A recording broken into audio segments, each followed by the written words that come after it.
안녕하세요. 전복 양식업을 하면서 아들 둘을 키우고 있는 여자입니다.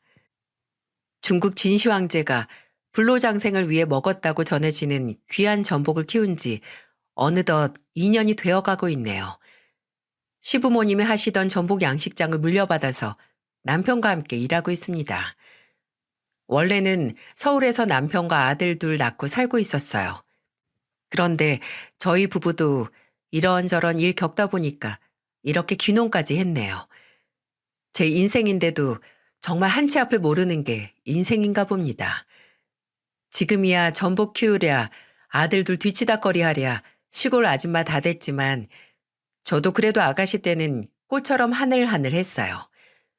이렇게 사연을 쓰다 보니까 저한테도 처녀 시절이 있었구나 하면서 옛날 생각이 떠오르네요. 서울에서는 카드회사 재직하면서 고객 상담원으로 일했는데 나름 적성에 맞고 크게 힘들지 않았습니다. 가끔 진상 고객이 있어서 힘들 때도 있었지만 그때마다 운동하면서 스트레스 적당히 풀면서 넘겨버렸어요. 그러다가 같이 일하던 직장 동료랑 퇴근 후 취미로 할 수 있는 카페 모임에 등록하게 됐습니다.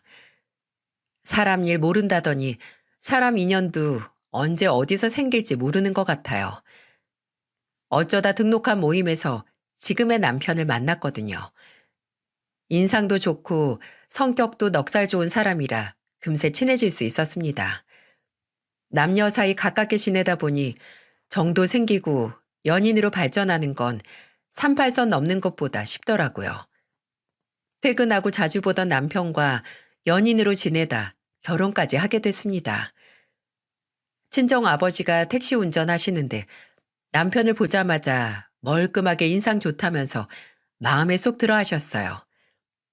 워낙 넉살 좋은 사람이라 그런지 친정 식구들과도 잘 지냈습니다. 저한테도 너무 잘해주고 세상에 이만한 남자가 또 없더라고요. 그렇게 시작한 결혼 생활이 아들 낳고 지금껏 이렇게 살게 됐네요. 처음 결혼 생활은 두 아들과 서울에서 네 식구가 살고 있었어요. 그런데 서울 생활이 어디 만만한 일이던가요? 서울에서는 숨만 쉬어도 돈이 나가는 것처럼 돈이 정말 부족했어요. 아무리 맞벌이를 해도 네 식구가 살기에는 어려웠습니다. 그래서 남편은 이대로 안 되겠다면서 제게 진지한 목소리로 제안을 했어요. 나중에 우리 애들 학교라도 들어가면 돈 더 많이 들 텐데 지금 벌이로는 역부족일 것 같아. 연봉이 올라봐야 얼마나 오르겠어.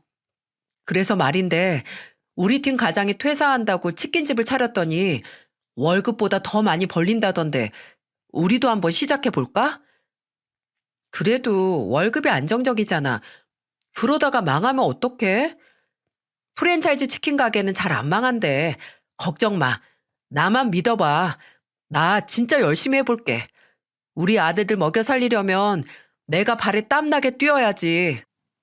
평생 회사만 다녔던 사람이 잘할까 걱정이었지만 프랜차이즈 사업은 본사에서 레시피도 알려주고 일도 알려준다길래 괜찮을 줄 알았어요. 그렇게 남편이 퇴사 후 치킨집을 차렸고 저는 계속 카드 회사에서 상담원으로 일했습니다. 둘 중 한 명은 고정적으로 월급을 받는 게 좋을 것 같아서요.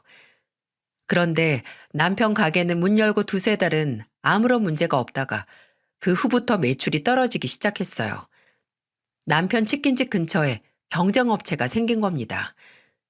같은 프랜차이즈 가게끼리 경쟁하니까 매출이 늘 불안정했어요. 그렇게 하루 종일 가게에만 매달려도 손에 쥐는 돈은 크지 않았습니다. 그러다가 더 이상 버티지 못하고 치킨 가게를 폐업하게 된 거예요. 문제는 폐업한 이후부터였어요. 남편이 재취업을 하려 했지만 나이도 있고 경력도 애매해서 회사에 재취업하기가 어려웠습니다. 그렇다고 제 월급이 큰 것도 아니고 고민이 참 많았죠. 그러다 남편이 제게 귀농을 하자며 제안을 했어요. 갑작스런 귀농 제안에 제가 걱정하자 남편은 제게 이런 말을 했습니다. 당신 일도 오래 계속하기 힘든데 한 살이라도 어릴 때 귀농해서 빨리 자리 잡아 놓자. 그래, 그러자. 서울에서 아무리 열심히 일해봤자 내 배만 굽는 것 같아. 우리 부모님 지방에서 전복 양식 오래 하셨으니까 그 근처 과수원에서 시작해. 아예 아무도 없는 시골 가는 것보단 나을 거야. 저는 남편 말에도 일리가 있다고 생각했어요. 정말 아무도 모르는 곳에서 시작하는 맨 땅의 헤딩 같은 귀농보다 시댁 근처에서 하면 뒤통수 맞을 일은 없겠구나 생각이 들었거든요. 그리고 저도 이미 서울 생활에 지쳐 있었던 때라서 남편의 의견에 찬성했어요.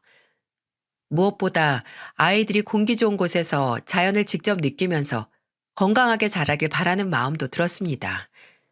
그래서 본격적으로 귀농을 준비하는데 생각보다 서울에서 지방으로 내려가는 일은 혜택도 많고 쉬웠어요. 몰랐는데 수도권에서 지방으로 귀농하는 사람한테 지원금을 주고 있었거든요. 저와 남편은 그런 혜택들로 지원금도 많이 받고 안정적으로 귀농할 수 있었습니다. 집은 시댁과 차로 30분 거리에 얻었어요. 조금 낡은 주택이긴 했지만 그래도 좁았던 서울 아파트보다 훨씬 만족스러웠죠.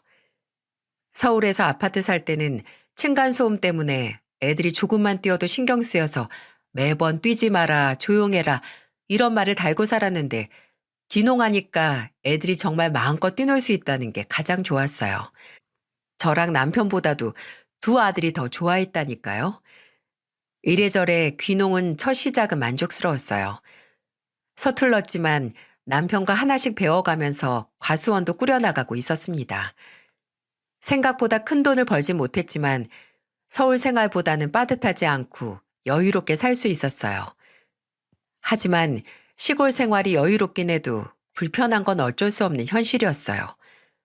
마트 한번 가려면 차 끌고 15분은 나가야 했고 저녁 6시, 7시만 되면 사방이 칠흑같이 어두워졌습니다.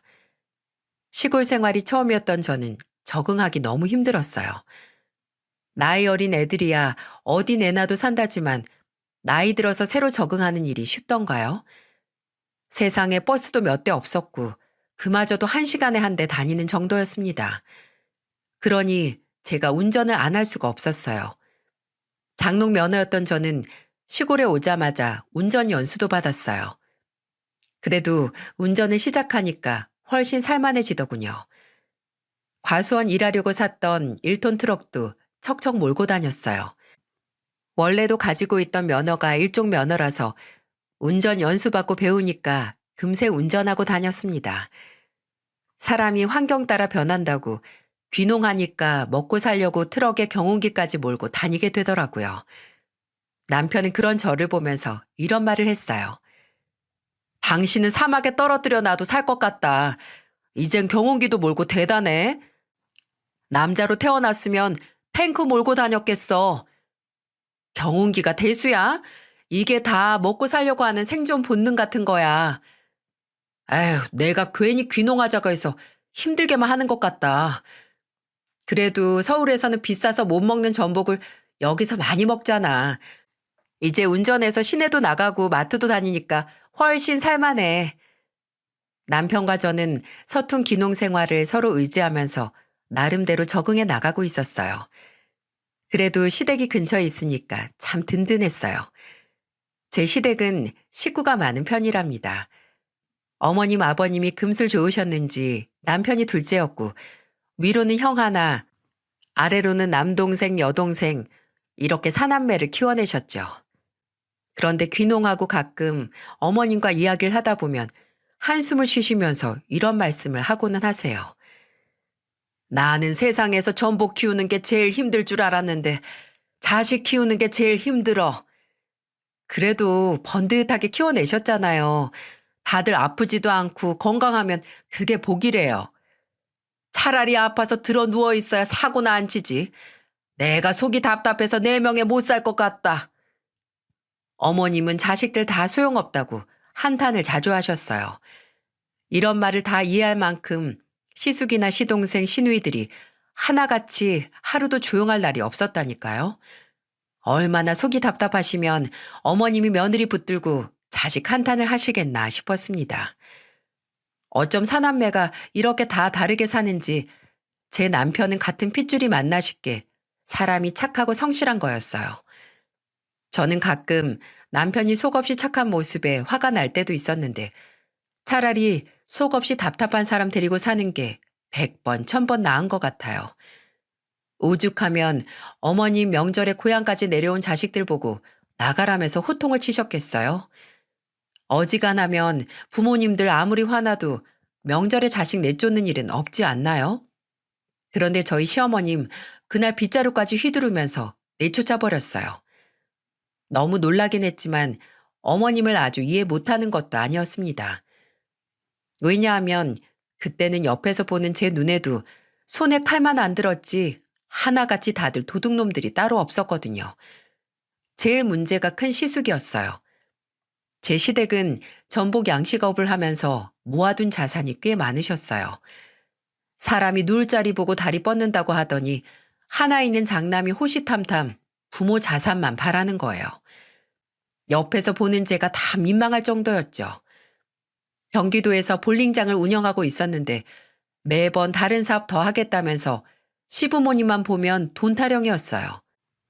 고향 내려와서 돈 얘기하면 차라리 양반이게요. 매번 전화로 돈 좀 달라고 우는 소리를 해댔어요. 세상에 가정도 있고 나이도 먹을 만큼 먹은 사람이 아직도 부모님만 보면 돈을 달라고 하니 참 한심해 보였습니다. 저번에는 무슨 바람이 불어서 소고기 사서 들고 내려왔나 했는데 안 봐도 뻔하더군요. 또 어디서 사업바람이 잔뜩 불어서 내려왔던 겁니다. 정말 기가 막히더라고요. 제가 그때 남편 옷 사면서 아버님 옷을 좀 샀었거든요. 그래서 마침 시댁에 들렸던 건데 그때 시숙을 딱 마주친 거예요. 사업바람 잔뜩 들어간 시숙이 어머님 아버님 모셔놓고 허풍을 떨면서 말하더군요. 요즘 볼링장 하나로 먹고 살기 힘들어요. 그리고 볼링장 하나로 어떻게 처자식들 다 먹여 살려요? 너 이런 식으로 사업하겠다고 돈 받아간 게 몇 번째인 줄이나 알아? 실패는 성공의 어머니라고 이번엔 진짜 확실해요. 제가 오죽하면 이 시골 구석까지 내려와서 이런 말 하겠어요.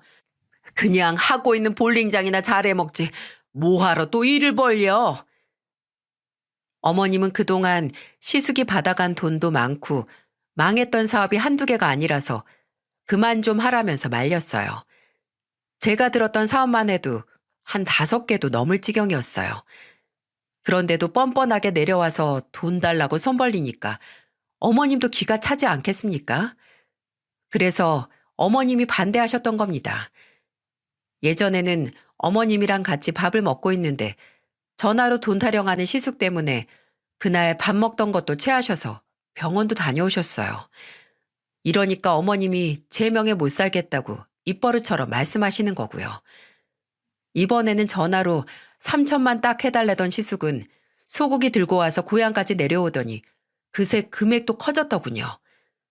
참 자식 중에 시댁에서 돈 제일 많이 가져간 사람 꼽으라고 하면 고민도 없이 시숙일 거예요. 어머님도 그래서 이번에는 끝까지 안 해주려고 했는데 이번엔 아예 작정을 하고 내려왔더군요. 시숙이 어머님을 보면서 목에 힘을 주고 말했어요. 이번에 5천만 원만 해주면 다시는 손 안 벌릴게요. 너무도 당당히 5천만 원 해달라는 시숙을 보니까 참 한심했어요. 아버님은 기가 차다는 듯이 말했습니다. 그동안 가져간 돈이 얼만데 또 돈을 해달래? 넌 장사머리가 없는 거냐? 아니면 셈을 못하는 거냐? 돈 냄새 잘 맞는 거죠. 그래도 빚은 없는데 정말 이번에 딱 한 번만요. 이번에 도와주시면 제가 진짜 장남으로서 제대로 효도할게요. 빌려간 돈이나 갚고 말해. 이번에는 절대 안 된다. 안 된다니까요. 이미 다 하기로 도장까지 찍어서 돈 필요하다고요. 저 돈 빌려주실 때까지 한 발짝도 안 나갈 거예요. 시숙은 아버님이 돈 안 해준다고 하니까 정말 거실에 들어누웠어요. 그리고는 옷가방을 보여주면서 돈 줄 때까지 안 나간다고 떼를 쓰는 겁니다. 딱 유치원 아들놈이 간식 달라고 떼쓰는 꼴 같더군요. 저걸 보니 정말 강도가 따로 없더라고요. 그동안 시숙이 빌려간 돈 다 모아서 저금만 잘해뒀어도 시부모님 은행에서 이자라도 받으실 텐데 매번 이렇게 돈 빌려주고 스트레스만 받으시는 거예요. 정말 집안 장남이 해도 해도 너무한다 싶었는데 그날 하루 종일 귀가 아프도록 악을 쓰면서 시부모님 뒤만 졸졸 쫓아다니면서 돈 타령을 해대는 겁니다. 아버님은 시숙 돈 타령 진절머리가 난다면서 정말 이번이 마지막이라고 앞으로는 절대 안 해준다면서 호통을 치면서 돈을 보내주셨어요. 저도 이렇게 질리는데 어머님 아버님은 얼마나 질리실까요? 지켜보는 저도 다 속상했네요. 그런데 사람이 화장실 들어갈 때 다르고 나갈 때 다르다더니 돈 받으니까 언제 그랬냐는 듯 집에 간다면서 나가더군요. 시숙이 가져왔던 소고기도 열어서 확인해 보니까 제일 저급 상품이었습니다. 참 자식이 이래도 되는 겁니까? 저 그때 너무 화가 나서 시숙 나갈 때 챙겨왔던 소고기 들고 따라가서 시숙한테 내밀면서 말했습니다. 아주버님, 쓰레기 챙겨가세요. 뭐요? 쓰레기라뇨? 그거 제 돈 주고 산 소고기예요. 돈을 5천만 원이나 빌려가실 거면 한우라도 사오셔야 되는 거 아니에요? 남의 집에 선물로 들고 갈 때도 수입 소고기는 안 들고 가니만 못하는 거예요. 몰랐는데 재수 씨가 돈 귀한 줄 모르고 음식 귀한 줄도 모르는 사람이었네요. 샘 느리고 돈 귀한 줄 모르는 건 아주버님이시죠? 오늘 어머님 아버님 모시고 외식할 거니까 이건 들고 올라가셔서 처자식이랑 같이 구워 드시던죠. 먹여 살려 한다면서요. 저는 시숙이 챙겨온 소고기를 시숙한테 던지듯이 내던지고는 시댁으로 향했어요. 정말 어처구니가 없지 않습니까? 저는 친정에 자주 가지 못해도 가끔 갈 때는 항상 챙겨가는 음식에 신경을 많이 쓰게 되던데 자식으로서 어쩜 저럴 수가 있을까요? 그렇게 시숙이랑 한바탕 하고 시댁에 들어가 보니까 아버님은 집 마당에서 담배를 태우고 계셨어요. 참 그 모습이 어찌나 쓸쓸해 보이던지 며느리인 제가 봐도 마음 한켠이 아팠습니다. 사남매 키우느라 얼마나 고생하셨겠어요? 저도 아들들 둘이나 키우고 있어서 그런지 같은 부모 입장으로 생각하게 됐나 봐요. 그런데 그렇게 이번에는 마지막이라면서 받아간 사업 제대로 굴러가지도 못했어요. 또 얼마 못 가서 어찌나 죽는 소리를 하던지 어머님 아버님이 혀를 내두르셨습니다. 그러면서 뭐가 그리 당당한지 술 잔뜩 마시고 어머니께 전화해서 이런 소리도 했어요. 어머니, 아버지도 시골에서 그렇게 살지 말고 수도권으로 나와서 번듯하게 사업했으면 좀 좋아. 내가 인맥도 없고 뒷배경도 없으니까 다 나만 무시하잖아. 오죽하면 동생 와이프도 날 무시하겠어? 네가 제대로 집안 장남 노릇했어 봐라. 하는 일은 맨날 일 벌려놓고 망해서 수습하기만 바쁜데 누가 널 사람으로 봐. 나도 너 이젠 포기야. 너 마음대로 살아. 해준 게 뭐가 있다고 그런 말을 하세요? 저도 정말 억울해요. 뭐가 억울해 뭐가. 억울한 걸로 치면 내가 대한민국에서 제일 많은 사람이야. 그 실없는 헛소리 할 거면 끊어. 참 해준 게 없다니. 그동안 시댁에서 돈 빌려간 거 시숙이 제일 많아요. 그런데도 해준 게 없다니 말이 됩니까? 제가 언뜻 들어도 속이 터지고 답답한데 어머님은 제게 이러다가 화병 나겠다면서 한탄하셨어요. 그래도 시댁의 아들 셋 중에는 장남만 가장 개념이 없는 사람이었습니다. 그나마 장남만 개념 없이 살면 다행일 텐데 하필이면 하나 있던 셋째 시숙도 참 속없이 착한 사람이었던 게 문제였네요. 착한 사람이 사람 잘못 만나면 인생 망치기 딱 좋더군요. 결혼한다고 데려왔던 동서 처음에 봤을 때 연예인처럼 예쁜 여자였습니다. 길 걷다 마주치면 한 번쯤 뒤돌아보게 될 만큼 예쁜 사람이었어요.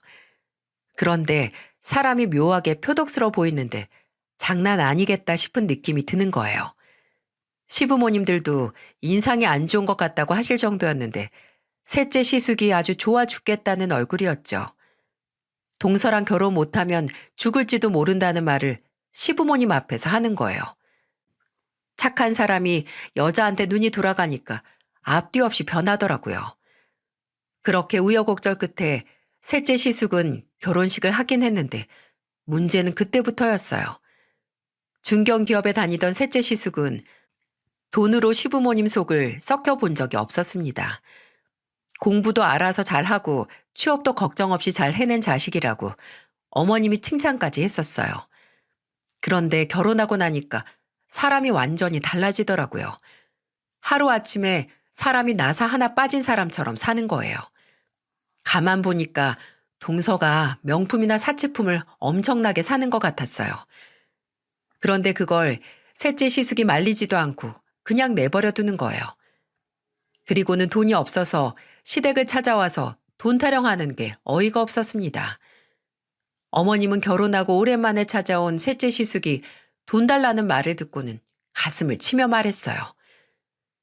형도 모자라서 너까지 돈 타령이야? 어째 내 자식들은 하나같이 부모를 은행으로 아는 놈들 뿐일까? 아휴, 내 팔자야. 죄송해요. 이번에 카드값이 너무 많이 나와서 제 월급으로는 감당이 안 될 것 같아요. 아직 애도 없는데 카드값이 뭐가 얼마나 나왔길래 그래?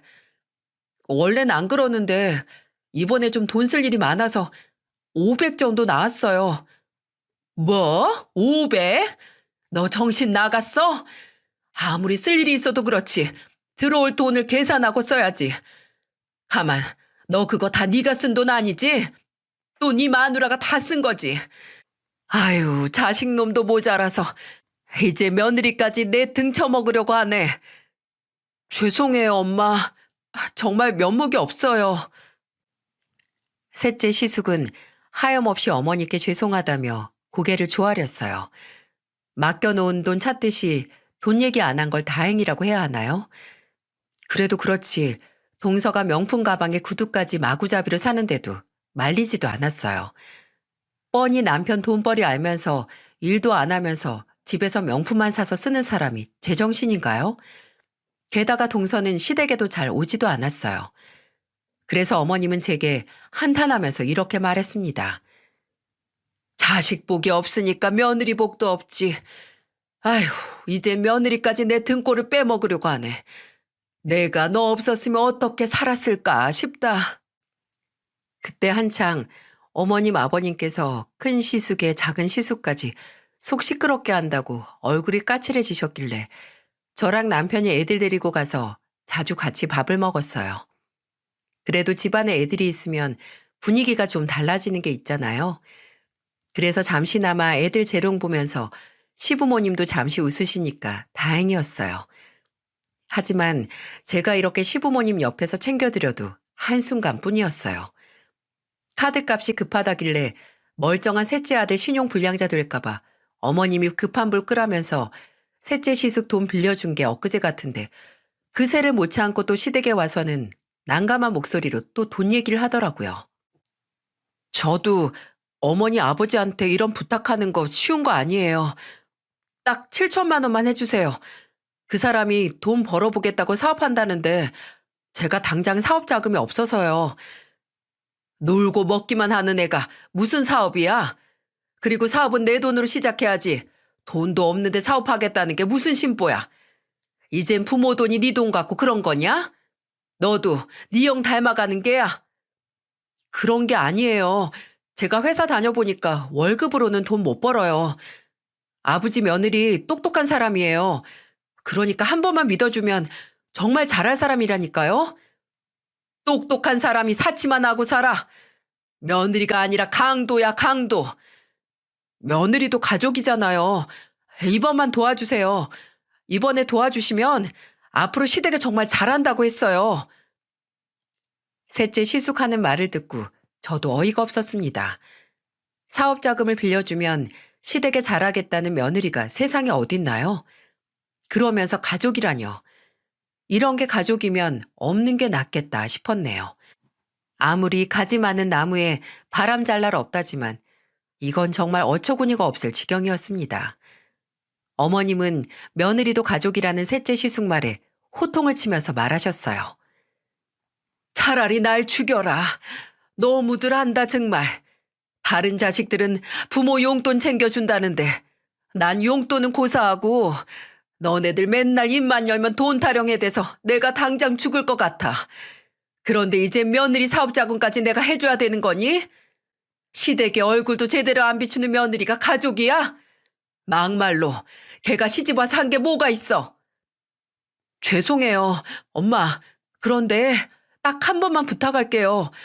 처음으로 일하겠다고 나서는데 이렇게라도 일하게 만들고 싶어요. 셋째 시숙이 서울에 신혼집이 있었는데 시댁까지 차로 오는 데만 6시간이 걸려서 먼 거리이긴 했어요. 그런데 그것도 겨우 한 번 오면 시댁에서 일하는 게 아니라 꼭 관광지 관광 온 사람처럼 놀기만 했습니다.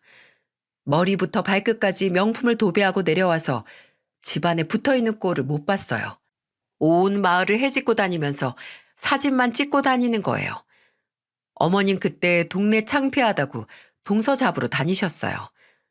그런데 겨우 잡아서 시댁에 데려다 앉혀놓으면 뭐 했는 줄 아세요? 꼭 친정에라도 온 사람처럼 이리 눕고 저리 누워서 핸드폰을 손에서 놓지를 못하는 거예요. 그리고 조용해서 뭐 하나 들여다보면 코까지 골면서 자고 있었고요. 그리고는 식구들 저녁 다 먹고 잘 준비할 때쯤 나와서 혼자 주방에서 술까지 마셨습니다. 시누이도 시댁에서 안 할 짓을 동서가 하고 있었다니까요. 그리고 꼭 치우는 건 셋째 시숙이 가족들 눈치 보면서 뒷정리를 하는 거예요. 이걸 보고 착하다고 해야 되나요? 바보 천치라고 해야 될지 모르겠네요. 이런 모습만 보던 시부모님들이 동서 사업한다고 돈 빌려달라는 말에 기분이 좋으실까요? 그것도 동서도 없이 셋째 시숙 혼자서 시댁 와서 돈 얘기를 하니까 시부모님도 기가 막히실 만도 하죠. 셋째 시숙이 눈물을 흘리며 하도 사정사정 하는 통에 시부모님이 결국 백기 들고 돈을 해주셨어요. 옆에서 보는 제가 답답할 지경이었습니다. 셋째 시숙은 꼭 갖겠다면서 고맙다는 말을 하고는 다시 서울로 올라갔습니다. 자식이니까 아예 모른 척 할 수도 없고 매번 찾아와서 저렇게 죽는 소리만 하는데 부모라고 별 수 있겠습니까? 아버님 그날 저녁 또 술 한잔 하시면서 이런 말씀도 하셨어요. 남의 집 자식이면 뭐 저런 날강도 같은 놈들이 다 있냐고 욕이라도 할 텐데 이놈 자식들 욕하자니 내 얼굴에 침 뱉기 같고 망하라고 신경 끄고 싶어도 저런 것들도 자식이라고 돈이나 해주고 앉아있으니 내가 전생에 무슨 죄를 지어서 이러고 사나 싶다. 남편은 그날 저녁 아버님을 위로해드리며 술을 한 잔씩 했어요. 저도 참 상황이 답답했습니다. 어머님, 아버님 참 좋은 분들이세요. 전복 양식을 한자리에서 오래 하셨는데 동네 평판도 좋고 사람들이 전부 다 입을 모아서 칭찬하시는 분들이세요. 그런데 딱 자식복만 없다면서 안타까워하세요. 오랜 지인들도 저희 시부모님 보면서 이런 소리를 하는데 제가 봐도 같은 심정이고요. 그런데 시댁에는 아들만 사고치는 게 아니라면 믿어지십니까? 하필이면 시누이도 이혼당하고 재산 전부 잃고 틈만 나면 돈 타령하는 사람이었죠. 복이 없어도 이렇게 없을 수가 있나 싶어요. 그놈의 자식이 뭐라고 참 속상하네요. 시누이는 원래 착하고 똑똑한 딸이었대요. 딱 결혼하기 전까지만 해도 착하고 멀쩡했는데 일찍 결혼하고 나서부터 사람이 변했어요. 시누이가 일찍 첫 번째 결혼했을 때 상처가 많았습니다. 시누이가 좋은 남자라면서 집안 반대 다 무릅쓰고 결혼했지만 결국 이혼을 하게 됐던 거였죠. 그때는 시누이 잘못은 없었어요. 처음 입사했던 회사에서 만난 남자 결혼해서 잘 사는 줄 알았는데 시누이 몰래 바람을 피고 있었던 거예요. 그런데 끝까지 전 남편은 잘못했다는 말 한마디 없이 당당하게 상간녀를 선택했던 겁니다. 그런데 첫 번째 결혼 당시 남편의 외도 증거 다 잡아서 힘들게 이혼했던 사람이 두 번째 결혼에서는 본인이 바람 피다가 이혼당했다면 믿어지시나요? 저도 처음에는 안 믿겼어요.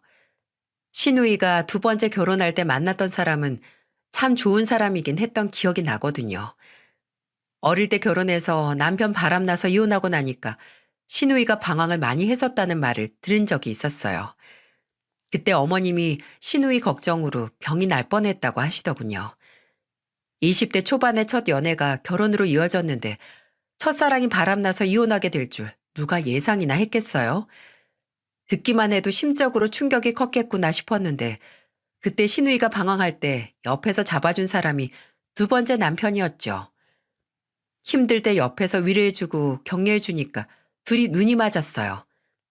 그래서 그때 신우이는 어머니께 결혼한다고 8천만 원이나 달라고 했대요. 그러면서 신우이는 어머니께 이렇게 말했다고 하더군요. 이번에는 진짜 착한 사람이야.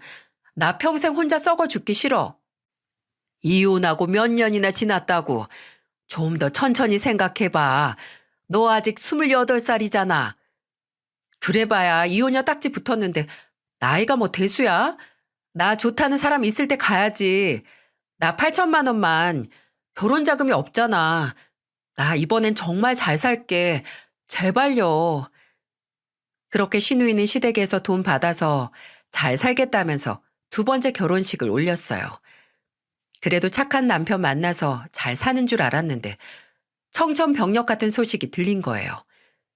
그때 신우이 전 남편이 시댁에 찾아와서 이 집 딸 바람났다면서 그동안 모았던 증거를 시댁까지 찾아와서 던져버렸대요. 그때 신우이 전 남편이 사고로 다리가 조금 불편했는데 그 몸으로 시댁 와서 사진을 던지더군요.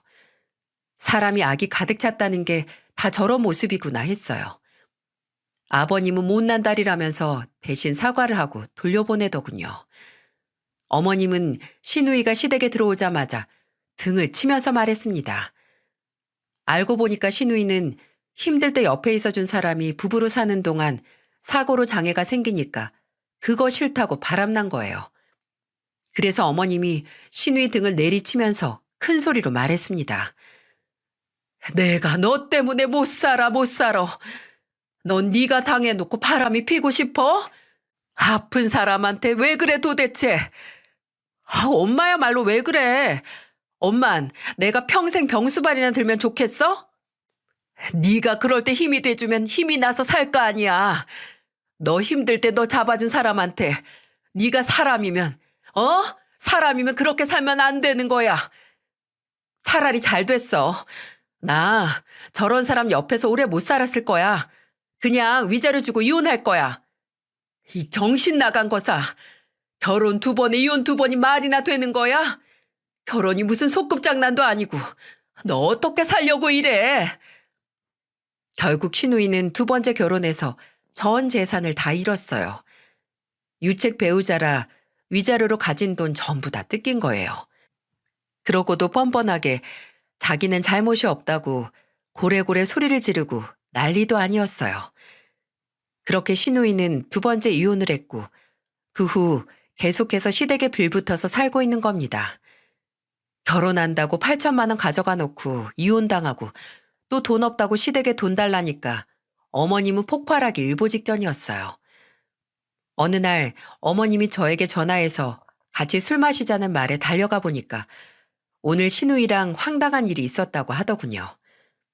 어머님은 막걸리 한 잔 마시면서 제게 낮에 있던 일을 말해 주셨어요. 갑자기 신우이가 찾아와서 점심을 사주더니 어머님께 이런 말을 했다더군요. 엄마, 나 전세자금 좀 빌려줘. 아무래도 지방엔 회사가 없어서 서울에서 회사 좀 알아보려고. 너 정말 정신 나간 거 아니니? 취직이 된 것도 아니고 올라가서 일을 구하겠다는 게 말이 된다고 생각해? 일단 내가 서울에 있어야 면접을 보러 다니지. 너 서울로 가면 어느 회사에서 여기 와서 일하십시오 한다디? 그거 모를 일이지. 너 솔직히 지금 쓰는 카드값도 낼 돈 없잖아. 이 밥도 이거 카드 긁는 것만 네가 긁지. 나중에 또 돈 없다고 달라 할 거 아니야. 내가 네 속을 몰라? 그러니까 서울 가서 돈 번다니까.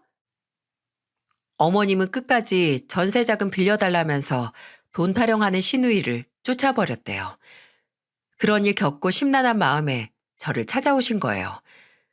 제가 지금껏 들은 것만으로도 넌덜머리가 나네요. 그런데 어머님 속은 오죽하실까요? 어머님은 저를 보면서 한참을 한탄하셨죠.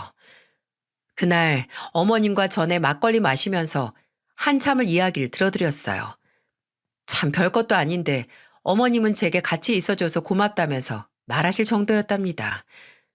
그러던 어느 날 어머님이 큰 결심을 하고 자식들을 다 불러 모으셨어요. 약속한 날짜에 안 오면 국물도 없다는 소리에 사남매가 전부 모였더군요.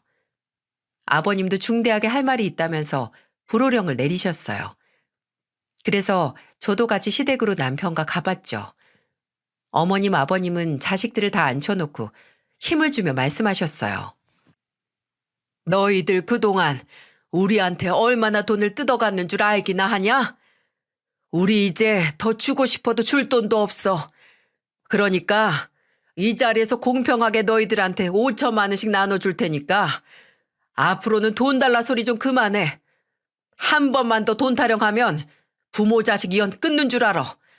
나도 이제 먹고 죽을 애도 없으니까 이 돈 받아서 너희들 알아서 잘 해먹고 살아. 아버님이 각각 5천만 원씩 나눠준다는 말에 큰 시숙, 셋째 시숙, 시누이가 환호성을 불렀어요. 제 남편만 그 자리에서 난감한 얼굴로 있더군요. 그때 큰 시숙은 이런 말을 했습니다. 잘 생각하셨어요. 아무리 유산이라도 살아계실 때 주셔야 효도도 받고 하시는 거죠. 죽어서 물려주면 무슨 소용이에요. 아무튼 잘 쓸게요. 집안 장남이란 사람이 이런 말을 하니 기가 차네요. 시누이도 가관이었어요. 전세자금 타령하다가 5천만 원이 생기니까 큰 소리로 웃으면서 말하더군요. 결국 이렇게 줄 거면서 왜 그렇게 안 준다고 했어. 나는 세상에 우리 부모님이 최고라니까. 그 자리에 같이 있던 동서도 한술 더 뜨면서 말하더군요.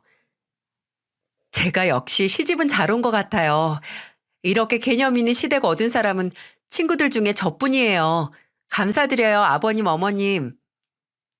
집안 며느리가 시댁 개념이 있다는 말이 앞뒤가 맞나요? 정말로 어처구니가 없었어요. 저는 남편 불러서 그 돈 받지 말라고 말했습니다. 당장 돈 5천 생긴다고 잘 살면 얼마나 잘 살겠나 싶었어요. 그래서 남편만 불러서 조용히 이렇게 말했죠. 당신 그 돈 받지 마. 나이 들면 여기저기 아파서 병원 관리만 있는데 어머님 아버님도 현금 쥐고 계셔야지. 사남매 5천씩 나눠주시고 아무것도 안 남으면 무슨 재미로 사셔. 나도 그게 마음에 걸렸어. 당신이 그렇게 말해주니까 고마워. 저는 남편과 그 5천만 원을 받지 않기로 했어요. 괜히 마음 불편한 돈 받느니 그냥 살던 대로 사는 게 훨씬 좋았거든요.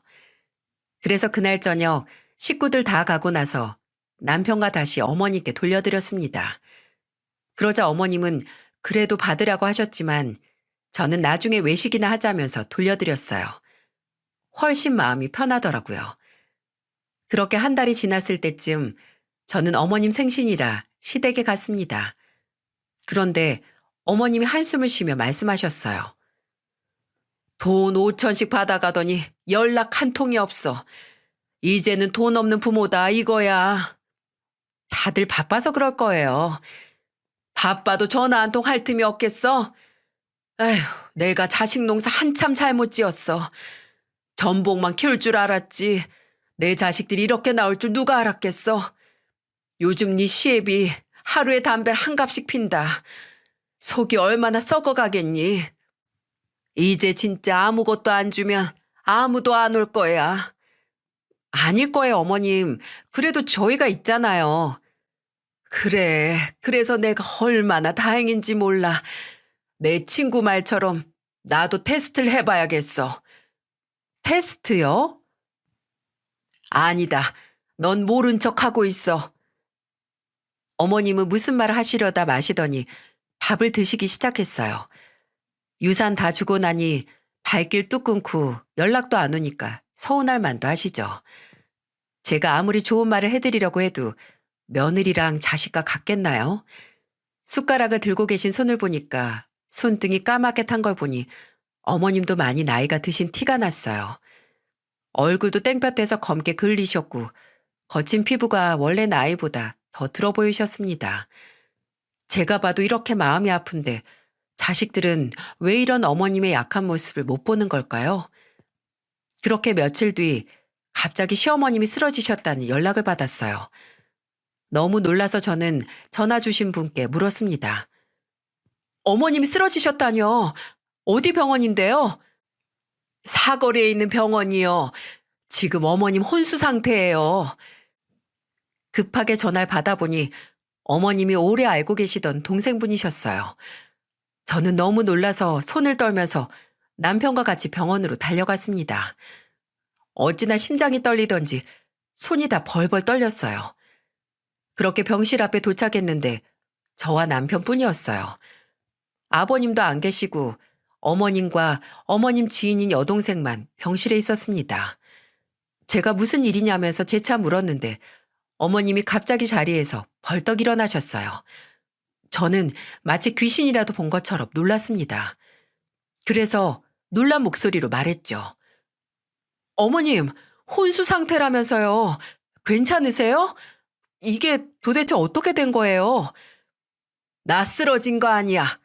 자식 놈들 어떻게 나오나 보려고 이런 거야. 아이, 왜 이런 일을 벌이세요? 놀랐잖아요.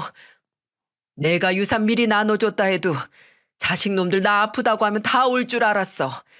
근데 어쩜 전화했는데도 문자로 바쁘다는 말만 할 수 있니? 이놈의 자식들 다 나 숨 넘어가길 바라고 있었을 게야. 어휴, 내 팔자야.